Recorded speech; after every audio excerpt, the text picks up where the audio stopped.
आज इस क्लास में हम आर्यों के बारे में डिस्कस करेंगे।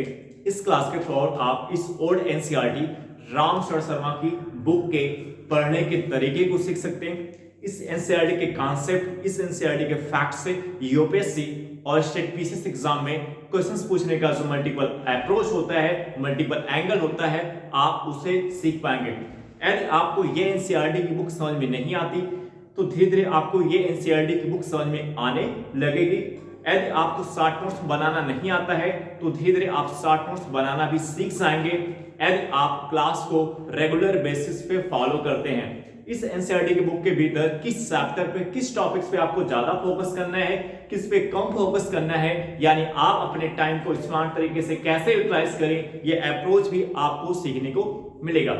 आज का जो फोकस पॉइंट होगा आर्यों से संबंधित वो है अग्नि की उपासना। अग्नि की उपासना एक ऐसा टॉपिक है जो यूपीएससी और स्टेट पीसीएस एग्जाम में क्वेश्चन बनने का एक इंपॉर्टेंट एंगल है। आर्यों की एक विशेषता क्या थी? आर्यों की एक विशेषता और क्या थी? अग्नि की उपासना। इस अग्नि की उपासना का जो एविडेंस है, जो साक्ष्य हमें कहां से प्राप्त होता है, इसका उल्लेख हमें ऋग्वेद में मिलता है।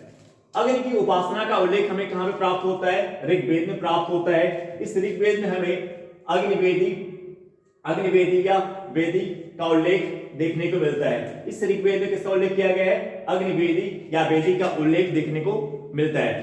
अग्निवेदी या वेदी क्या होता है? अग्निवेदी या वेदी को आप हवन अथवा यज्ञ के नाम से जान सकते हैं। अग्निवेदी या वेदी का मतलब क्या हुआ? जैसे हवन होता है अथवा क्या होता है? एग। ये किस लिए होता है? अग्निवेदी या वेदी किस लिए होता है? देवी देवताओं को प्रसाद पहुंचाने के लिए। अग्निवेदी या वेदी का प्रयोग किसके लिए प्रयोग किया जाता है? अग्निवेदी या वेदी का उपयोग किसके लिए हम करते हैं? देवी देवताओं को प्रसाद पहुंचाने के लिए इसका प्रयोग किया जाता है। जैसे आप आज के समय में जैसे हवन अथवा यज्ञ को आप देख सकते हैं। हवन अथवा यज्ञ भी एक ऐसा माध्यम होता है जो देवी देवताओं को प्रसाद पहुंचाने के लिए किया जाता है, और इसी हवन अथवा यज्ञ को हम किस नाम से जानते हैं? अग्निवेदी या वेदी के नाम से जानते हैं। अब ये जो अग्निवेदी है या वेदी, इसका उल्लेख हमें लोथल, जो गुजरात में स्थित है, यहां से प्राप्त होता है। लोथल हड़प्पा सभ्यता का एक महत्वपूर्ण स्थल है। अग्निवेदी का एविडेंस, जो साक्ष्य हमें हड़प्पा सभ्यता के एक महत्वपूर्ण स्थल लोथल, जो गुजरात में स्थित है, यहां से प्राप्त होता है।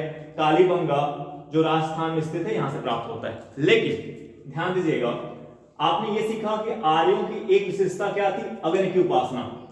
क्योंकि आपको ऋग्वेद में किसका अग्नि वेदी या वेदी का उल्लेख मिलता है। अब हम आगे आपको बता रहे हैं कि हड़प्पा सभ्यता के दो महत्वपूर्ण स्थल है। एक है लोथल, जो गुजरात में स्थित है, एक है जो कालीबंगा, जो राजस्थान में स्थित है। यहां से भी हमें अग्निवेदी या वेदी का एविडेंस साक्ष्य प्राप्त होता है।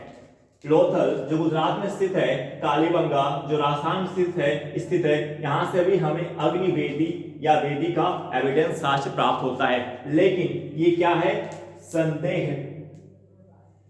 ये जो एविडेंस यहां से प्राप्त होता है, ये क्या है? संदेहजनक है। यानी इसके बेसिस पे जो लोथल और कालीबंगा से जो एविडेंस हमें अग्निवेदी या वेदी का प्राप्त होता है, इसके बेसिस पे हम ये नहीं कह सकते कि हड़प्पा संस्कृत किस पे आधारित थी? अग्निवेदी या वेदी पे आधारित थी।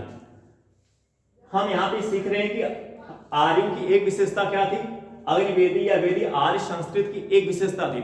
क्या ये अग्निवेदी या वेदी क्या ये हड़प्पा सभ्यता की एक विशेषता थी? नहीं, ये हड़प्पा सभ्यता की एक विशेषता नहीं थी। ये हड़प्पा सभ्यता की विशेषता नहीं थी। क्यों? क्योंकि लोथल और कालीबंगा से जो एविडेंस अग्निवेदी को लेके प्राप्त हुए हैं, वो क्या है? संदेहजनक है। यानी उससे क्लियर नहीं होता कि हड़प्पा सभ्यता के लोग इसका प्रयोग देवी देवताओं को प्रसाद पहुंचाने के लिए करते थे। अब यहाँ पे दो पॉइंट है। यूपीएससी एग्जाम में क्वेश्चन बनने का क्या एंगल होगा? जैसे यूपीएससी प्रीलिम्स एग्जाम में क्वेश्चन बनने का क्या एंगल होगा? जैसे एक स्टेटमेंट अगर मैं आपके सम्मुख रखूं कि अग्निवेदी या वेदी या अग्नि की उपासना आर्य संस्कृत की एक विशेषता थी। अग्निवेदी या वेदी आर्य संस्कृत की एक विशेषता थी, तो ये स्टेटमेंट सही होगा। ये स्टेटमेंट क्या होगा? सही होगा। लेकिन अगर मैं आपके सम्मुख एक स्टेटमेंट रखूं कि अग्निवेदी या वेदी हड़प्पा सभ्यता की एक विशेषता थी, तो ये स्टेटमेंट गलत होगा। हाँ, हड़प्पा सभ्यता के दो स्थल है, एक लोथल जो गुजरात में स्थित है, एक कालीबंगा जो राजस्थान में स्थित है। यहां से हमें अग्निवेदी या वेदी का एविडेंस प्राप्त होता है, लेकिन ये क्या है, संदेहजनक है। इस जो एविडेंस से प्राप्त हो रहा है इसके बेसिस पे हम ये दावा नहीं कर सकते हैं, इसके बेसिस पे हम ये दावा नहीं कह सकते हैं कि हड़प्पा संस्कृति में अग्निवेदी या वेदी का एविडेंस, हड़प्पा संस्कृति अग्निवेदी या हड़प्पा संस्कृति की एक विशेषता अग्निवेदी या वेदी थी।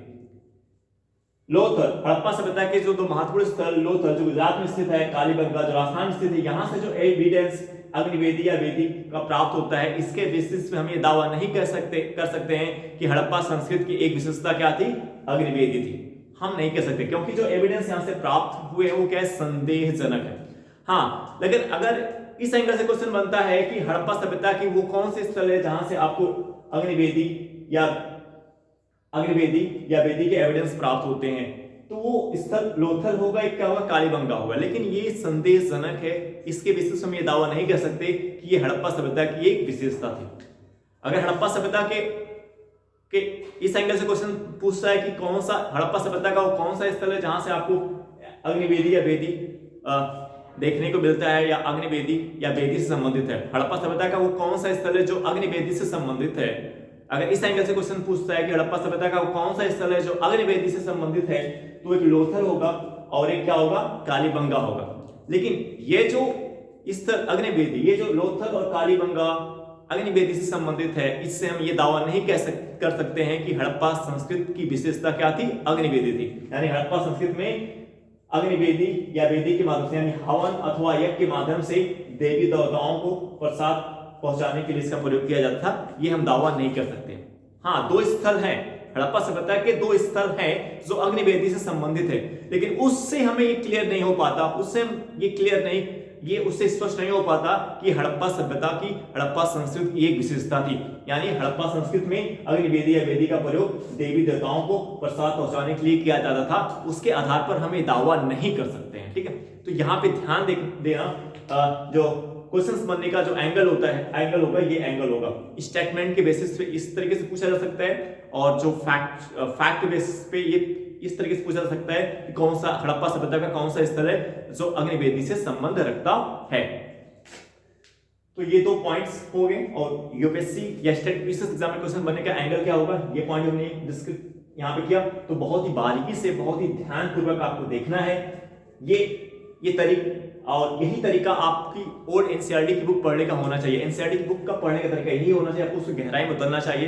क्योंकि अभी आपने स्टेट पीसीएस एग्जाम का पेपर अगर आप इस बार देखें, या यूपीएससी एग्जाम 2022, 23, 21, 18, 19 का पेपर देखें, तो क्लियर हो जा रहा है कि एनसीईआरटी की बुक केवल सतह से सतह पढ़ने से काम नहीं चलेगा, उसकी गहराई में उतरना है, उसको अच्छे से समझना है, उसके कॉन्सेप्ट को अच्छे से क्लियर करना है, जहां पे कंफ्यूजन है उस कंफ्यूजन को भी क्लियर करना है। अग्नि की उपासना का उल्लेख और कहां पे मिलता है, अवस्था में मिलता है। अग्नि की उपासना का उल्लेख और कहां पे प्राप्त होता है, अवस्था में प्राप्त होता है। ये कौन सा ग्रंथ है, ये ईरानी ग्रंथ है। अग्नि की उपासना का उल्लेख हमें कहां पे मिलता है, अवस्था में मिलता है, ये ईरानी ग्रंथ है। यहां पे हमें अग्नि की पूजा का उल्लेख प्राप्त होता है। अवस्था जो एक ईरानी ग्रंथ है, यहां से हमें अग्नि पूजा का उल्लेख प्राप्त होता है। कुछ विद्वान मानते हैं, कुछ विद्वानों का मानना है कि अग्नि पूजा हड़प्पा संस्कृति की एक विशेषता थी। कुछ विद्वानों का मानना है कि अग्नि पूजा हड़प्पा संस्कृति की एक विशेषता थी। तो इस पॉइंट पे हम ये कह सकते हैं कि हड़प्पा संस्कृति में अग्नि पूजा की जा सकती है। क्यों? क्योंकि मानव अस्तित्व के लिए, क्योंकि जो अग्नि पूजा होता है, क्योंकि जो आग होता है वो मानव अस्तित्व के लिए आग जो होता है एक महत्वपूर्ण, एक जरूरी चीज होता है। मानव अस्तित्व के लिए जो आग होता है एक जरूरी चीज होता है। मानव अस्तित्व के लिए जो आग होता है एक जरूरी चीज होता है। जैसे खाना पकाने के लिए हो गया और ठंड से बचने के लिए हो गया, तो ये मानव अस्तित्व के लिए क्या होता है, एक जरूरी चीज होता है। जैसे खाना पकाने में आप आग का प्रयोग कर रहे हैं, ठंड से बचने के लिए आप आग का प्रयोग कर रहे हैं, तो ऐसे में आप आग की पूजा कर सकते हैं। ऐसे में हड़प्पा सभ्यता के लोग आग की पूजा कर सकते हैं। ऐसे में हड़प्पा सभ्यता के लोगों के द्वारा आग की पूजा की जा सकती है। लेकिन यहां ध्यान दीजिएगा, अग्नि पूजा और अग्निवेदी में अंतर है। हाँ, कुछ विद्वानों का मानना है कि अग्नि पूजा हड़प्पा संस्कृति की एक विशेषता थी। हाँ, ये हम कह सकते हैं, किस विशेष पे कह सकते हैं, अनुमान लगा सकते हैं, क्योंकि मानव अस्तित्व के लिए आग जरूरी है, जैसे खाना पकाने के लिए, भोजन पकाने के लिए और ठंड से बचने के लिए। तो इस आधार पर हम कह सकते हैं कि हड़प्पा सभ्यता के लोग आग की पूजा, हड़प्पा सभ्यता के लोगों के द्वारा आग की पूजा की जा सकती है। लेकिन यहाँ पे ध्यान दीजिएगा, अग्नि पूजा और अग्निवेदी में अंतर है। अग्निवेदी का मतलब क्या होता है, ये किससे संबंधित है, हवन अथवा यज्ञ से संबंधित होता है। इसके माध्यम से हम देवी देवताओं को प्रसाद पहुंचाने के लिए इसका प्रयोग करते हैं, ठीक है।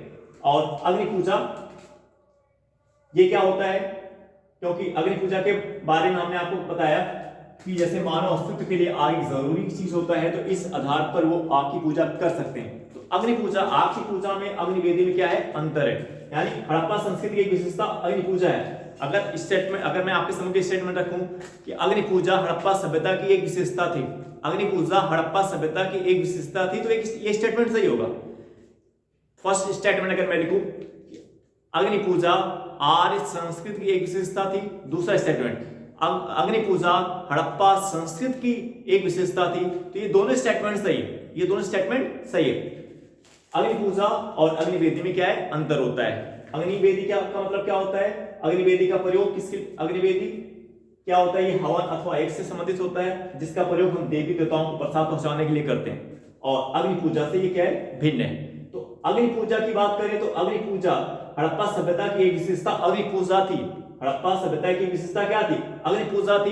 क्यों रही होगी, क्योंकि अग्नि जो है, जो आग होता है, मानव अस्तित्व के लिए आग क्या है, एक जरूरी चीज होता है। मानव अस्तित्व के लिए आग क्या होता है, एक जरूरी चीज होता है। तो इस बेसिस पे हम कह सकते हैं कि हड़प्पा सभ्यता के लोगों के द्वारा आग की पूजा की जा सकती है, लेकिन इस बेसिस पे हम इसके आधार पर ये नहीं कह सकते कि अग्निवेदी या वेदी हड़प्पा संस्कृति की एक विशेषता थी, ठीक है।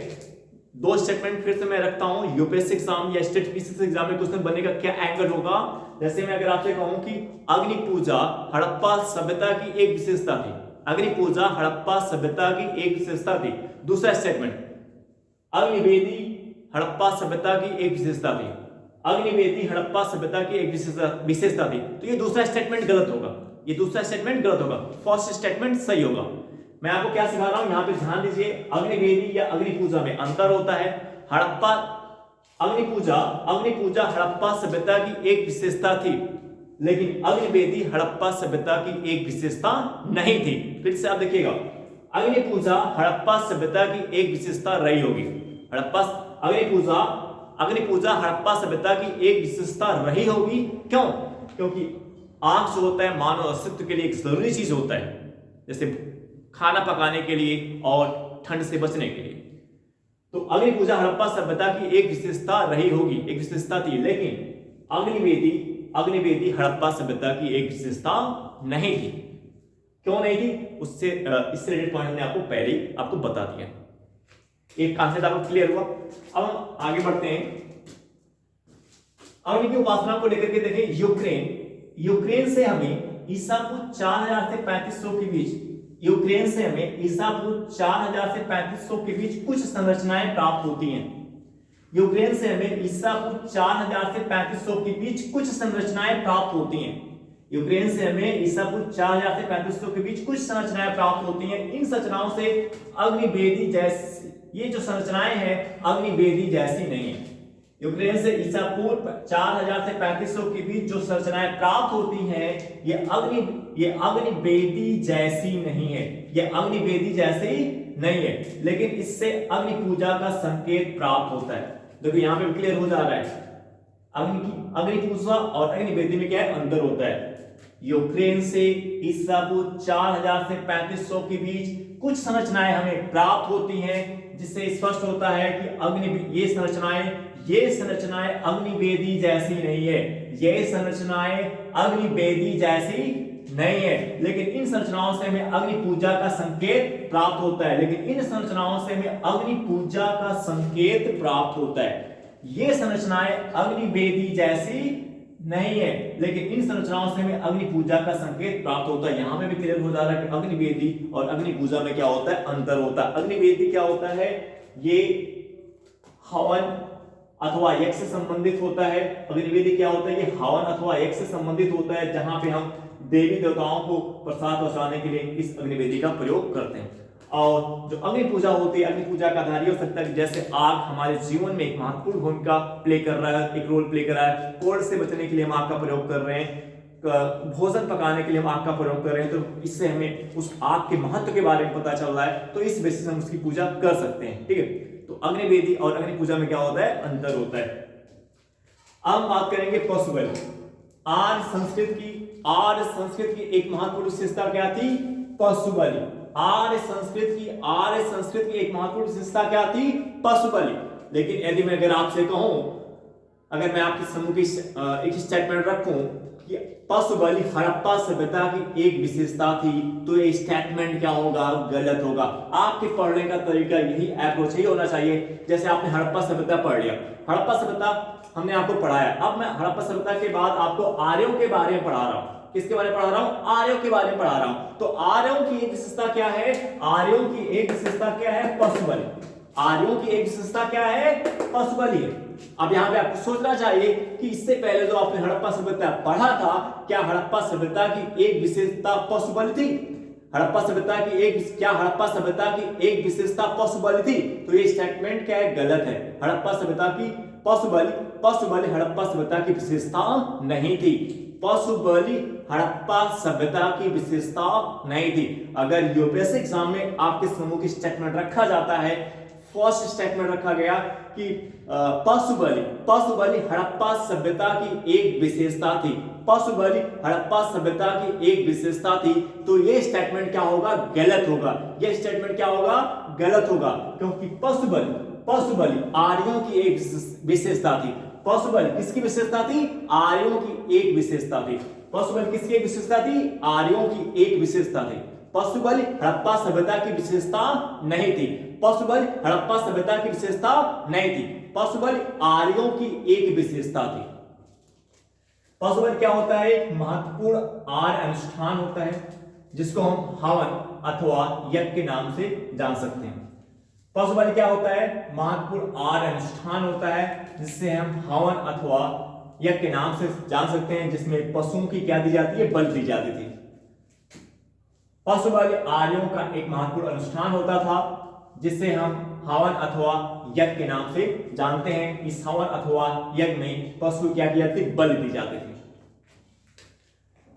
अब यहां पे एक पॉइंट ये है कि पशु वो कौन से कारक थे, वो कौन से फैक्टर थे जिसने पशु बलि के विकास को बल प्रदान किया। वो कौन से फैक्टर थे, वो कौन से कारक थे जिसने पशु बलि के विकास को बल प्रदान किया।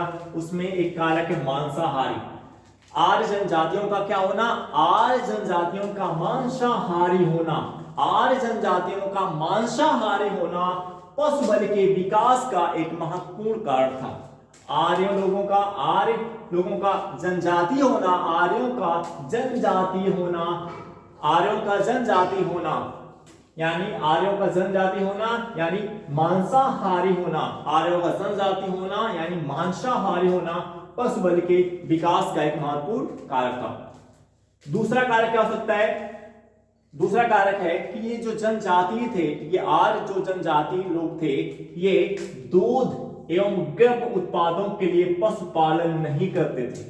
यहां पे एक शब्द है गब उत्पाद क्या होता है, गब उत्पाद क्या होता है, जैसे दूध से आप क्या बना रहे हैं, दही बना रहे हैं। दूध से आप दही बनाते हैं, दूध से आप घी बनाते हैं। तो दूध से जो आप दही बना रहे हैं, घी बना रहे हैं, इसी को क्या बोलते हैं, गब उत्पाद बोलते हैं। इसी को क्या बोलते हैं, गब उत्पाद बोलते हैं। जो आप दूध से दही और घी बना रहे हो, उसे हम क्या बोलते हैं, गब उत्पाद बोलते हैं।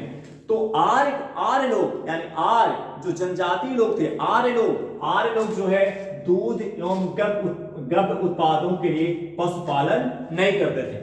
इसका एक एग्जांपल आप देख सकते हैं, गोंड जनजाति के एक समूह में आज भी ये मान्यता है, गोंड जनजाति के एक समूह में आज भी ये मान्यता है कि जो दूध होता है वो किसके लिए होता है, बछड़ों के लिए होता है। और किसके लिए होता है, बछियों के लिए होता है। गोंड जनजाति के एक समूह में आज भी एक मान्यता है कि जो दूध होता है वो बछड़ों के लिए होता है और किसके लिए होता है, बछियों के लिए होता है।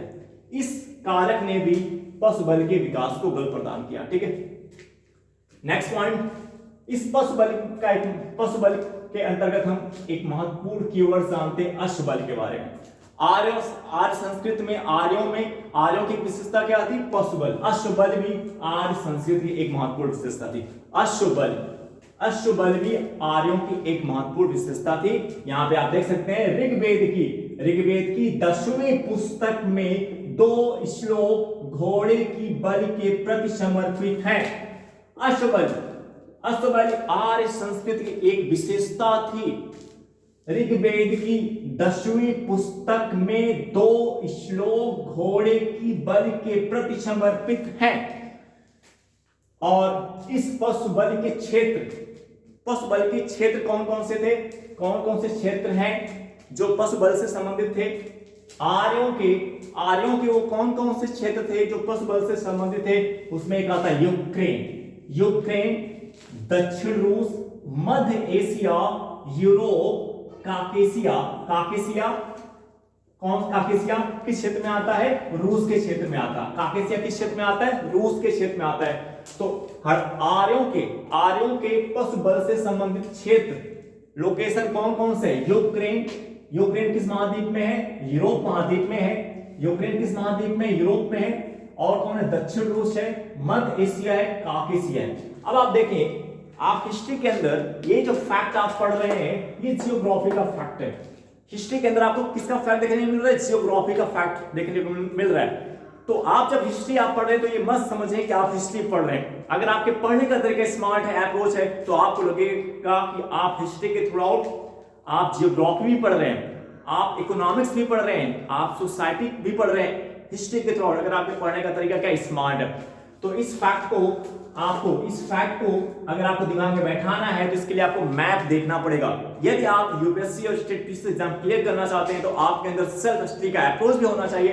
जैसे अगर हमने आपको ये फैक्ट बता दिया कि पशु बल के एविडेंस आज कहां से प्राप्त होते हैं, यूक्रेन, दक्षिण रूस, मध्य एशिया, यूरोप, काकेशिया। तो इसी समय आपका काम है कि मैप पे जाकर के, विश्व के मैप पे जाकर के आपको देखना चाहिए कि यूक्रेन कहां है, यूक्रेन कहां पे है, रूस कहां पे है, मध्य एशिया में कौन कौन से देश आते हैं, यूरोप महाद्वीप कहां पे है, यूरोप महाद्वीप में कौन कौन से देश आते हैं, काकेशिया के क्षेत्र में रूस। और जैसे आप यूक्रेन पढ़ रहे हैं तो आप देखें यूक्रेन जब आप पढ़े तो वहां पे देख क्या यूक्रेन की कौन कौन से कंट्री है जो यूक्रेन की बाउंड्री बना रहे हैं, कौन कौन से कंट्री है जो यूक्रेन की सीमा बनाते हैं, वो कौन सी क्या कोई ऐसी महत्वपूर्ण नदी है जो यूक्रेन से पास होती है, गुजरती है। ये पढ़ने का एंगल होना चाहिए। अब आप इस फैक्ट को अगर जियोग्राफी का एंगल दे दें तो आपके पढ़ने का तरीका भी स्मार्ट होगा और आप जियोग्राफी भी आपकी तैयार हो रही है। यानी अगर आप पढ़ने का तरीका स्मार्ट है तो जियोग्राफी, हिस्ट्री के साथ साथ आपकी जियोग्राफी भी तैयार होती रहेगी।